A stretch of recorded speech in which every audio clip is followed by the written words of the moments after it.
আসসালামু আলাইকুম। আশা করি তোমরা অনেক অনেক ভালো আছো এবং তোমাদের ভালোর জন্য আজকে উপস্থাপন বুলিয়ান উপপাদ্য।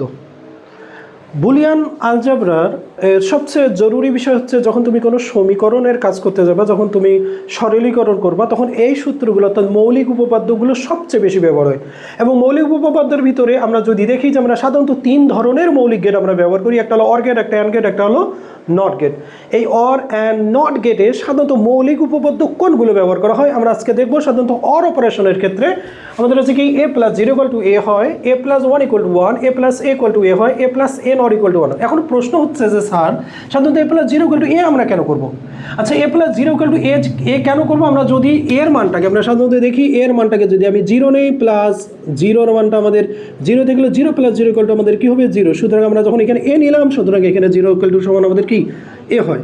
পরেরটা a প্লাস 1 ইকুয়াল টু আমাদের যদি 1 হয়, a প্লাস 1, তাহলে আমি কি নেব? এর মান 1 নিলাম, প্লাস 1 ইকুয়াল টু কি হবে আমাদের 1 হবে, 1 সমান হচ্ছে আমাদের a। পরে যদি আমি a প্লাস a নিই, a প্লাস ইকুয়াল টু আমাদের a, সাধারণত এর মান যদি আমি 0 নেই, প্লাস এর মান আবার আমাদের হচ্ছে 0, 0 প্লাস 0 ইকুয়াল টু কি হয় 0 প্লাস 0 ইকুয়াল টু 0 হয়। সুতরাং আমরা এর মান a plus a equal to 0। আমরা যদি a plus a not equal to আমরা কি নেব? অবশ্যই 1। এখানে এর মান যদি 0 নেই, প্লাস a নটের মান হয়ে যাবে আমাদের 1, 0 প্লাস 1 ইকুয়াল টু হচ্ছে আমাদের 1। সুতরাং a মান হলো আমাদের 1।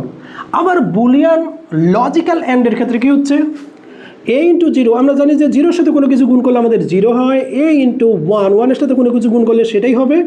আবার a into a equal to আমরা কী বলবো? এর সাথে a গুণ করলে তো এই হবে। সুতরাং a plus a not equal to আমরা যদি এর মান এখানে 0 নেই, প্লাস a নটের মান হচ্ছে আমাদের 1, 0 প্লাস 1 ইকুয়াল টু হচ্ছে আমাদের 0। সুতরাং এর মান হলো আমাদের 0। এখন আমরা আসি এখানে লজিক্যাল নট অপারেশনের ক্ষেত্রে। তাহলে লজিক্যাল নট অপারেশনের ক্ষেত্রে কি হয়? a equal to 0, a not equal to 1। আমরা যদি এর মানটাকে 0 ধরে নিই, এর মান 0, আর তাহলে a নটের মান হচ্ছে 1, তাহলে a double bar equal to কি পাবো? 0 পাবো। সুতরাং আমরা বলতে পারি a double bar equal to আমাদের a। সাধারণত বুলিয়ান আলজেব্রার ক্ষেত্রে যত সকল সমীকরণ থেকে বৈধ সমীকরণ উৎপাদন করা হয় এবং সরলীকরণ করা হয়, সাধারণত অর এবং অ্যান্ড এবং নটের যে পারস্পরিক আমাদের সূত্রগুলো ব্যবহার হয়, এগুলো সবচেয়ে বেশি ব্যবহার হয় সেটা হলো মৌলিক উপপাদ্য।